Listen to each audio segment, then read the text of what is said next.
So, you are having trouble understanding equipment progression in Elsword?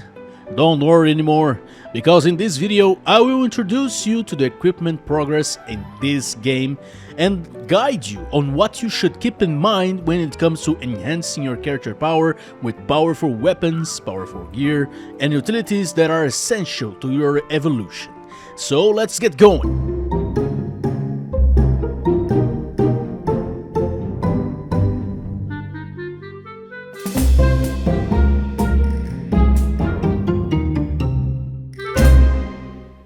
To begin with, this guide will be brief and quick to efficiently introduce the equipment progression that you, who are starting or returning to the game right now, should be aware of to plan well when seeking this kind of equipment power.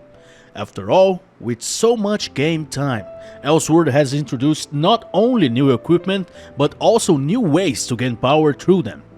Here's a quick list of what you will get and Professor Poe's guide, which is essential for your progression from the early and mid-game.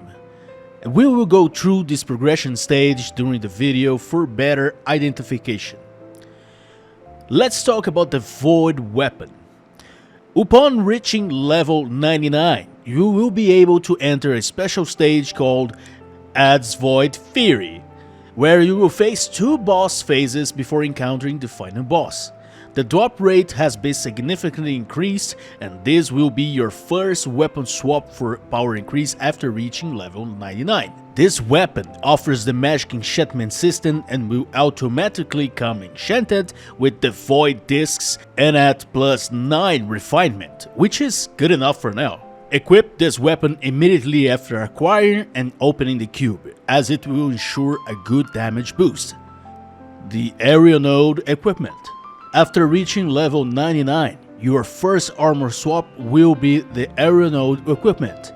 By completing the quest to finish a dungeon in the Airon-Elsword area, you will receive a cube containing a full Airon-Elsword equipment set with +9 refinement and the best affecting conditions for your character, plus Guardian Iceburner accessories for 30 days. You should immediately equip this gear to increase your power, as the equipment you are likely using at this stage, it is the one that evolves in power during your ascent to the level 99, which is the Beginner Growth Armor set. The next one, it is the Rigomore equipment, known as Amethystine Armor set. The next equipment change, it is this one. This equipment has 6 variants, but we will focus on just 2 in this video. You should choose between the Scarlet or Cerulean gear. The Scarlet will give you more power due to polarization as an equipment effect, while the Cerulean offers a chance to reset your skill and consume less MP when you are unleashing your powers. Unlike the Airon-Elsword gear, the Rigomore equipment offers much more power when it's reforging system, and with the guide missions, you can secure Rigomore gear with level 20 reforge levels and +10 refinement with Professor Poe's guide, giving you great power to proceed to the next regions. The first raid weapon that you will get, it is the Judgement of Flames. After acquiring your Void Weapon, your next upgrade will be this first raid weapon called the Judgement of Flames. By completing the second mission in Professor Poe's guide, you will receive a box containing the weapon at +9 refinement, which can be increased to +10 by completing the entire third guide. This weapon is much stronger than the Void Weapon, not only due to its attributes, but also because the ability to slot even more enchantment stones, so don't miss this out. I also need to mention you the artifact equipment.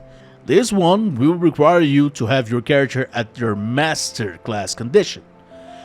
Continue with your equipment journey, the artifact gear is also very important for increasing your power, so don't forget to complete the lesson 4 of Professor Poe's third guide.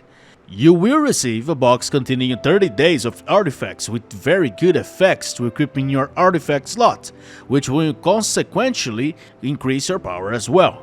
You can also get permanent versions of these artifacts by completing the Professor Fo's 4th guide, but for that you will need to be temporary artifact gear power, so yeah, don't miss this opportunity. It is free stuff, and this will help you increase your power so much that you don't want to mess this up. The second raid weapon that you can get, it is the Vestige of Soul. After advancing to the 4th evolution guide of Professor Fo, you will have the opportunity to get the Vestige of Soul weapon at +9 refinement by completing the Lesson 3 mission.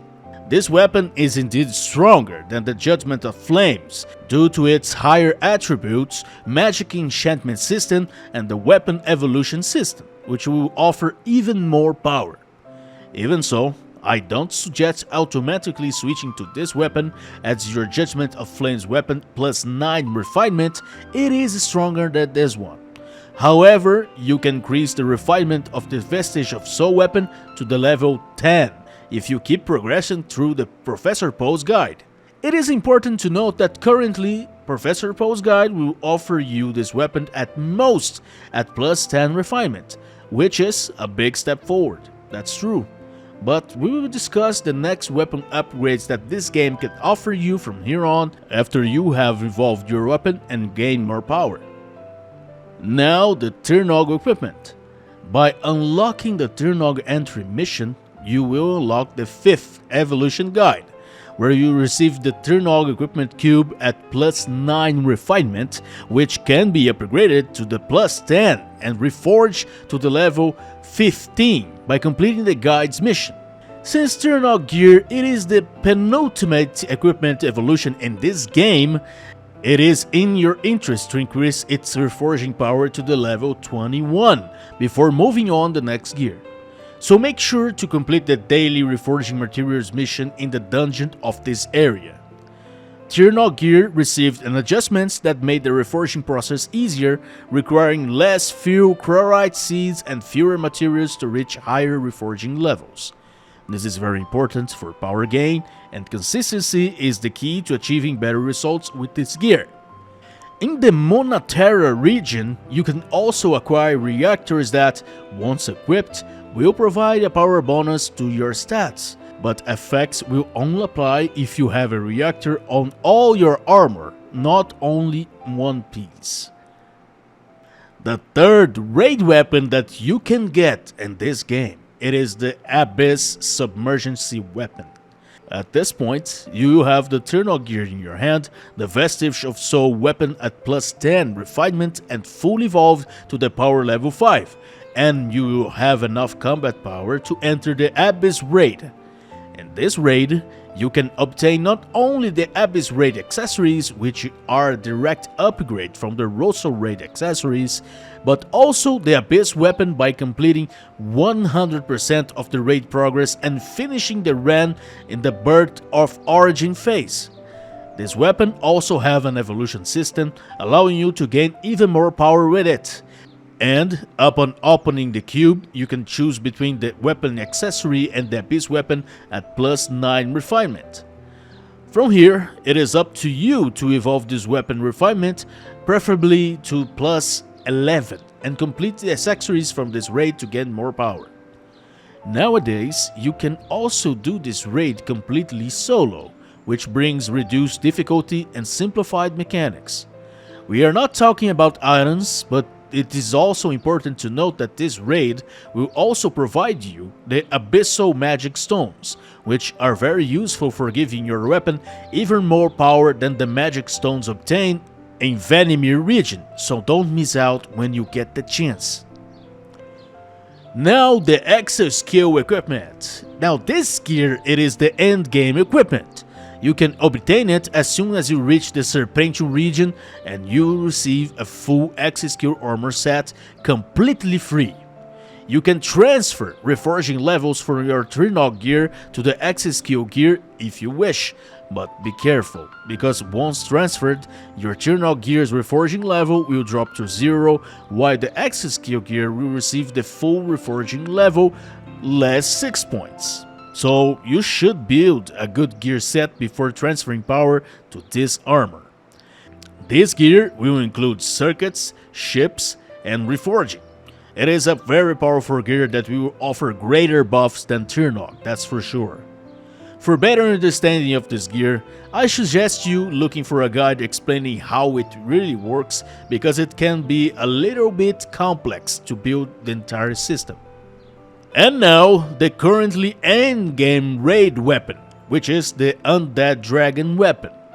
This is actually the current endgame, and you can obtain it by making the Doom Warrior raid with 5 new stages to complete in order to obtain the most powerful raid weapon in the game right now. This raid, it is the hardest in the game, and the weapon it is the most powerful in the game. The accessories are direct upgrade from the Abyss raid accessories, so obtaining them it is extremely important. This weapon also includes a magic enchantment system, the weapon evolution, and the additional system of verified attributes. When you obtain this weapon, be prepared to spend a good amount of ED, because you will want to get the best attributes that this weapon can offer. At stage 3, it is already stronger than the Abyss weapon, giving you a real sense of how much stronger you will become by reaching the stage 5 and stage 6 of this weapon. Well guys, that was a small roadmap that I made for you to understand how your equipment will evolve throughout the game. Be careful when you are progressing in the game, because even though there's a possibility of using money to speed up your evolution process, you still need consistency in your farming to reach efficient power levels. I hope this helped you understand a little bit better about equipment evolution in this game. But anyway, I will be signing off for now. Thanks for watching to the end of this video. Don't worry, I will see you in game.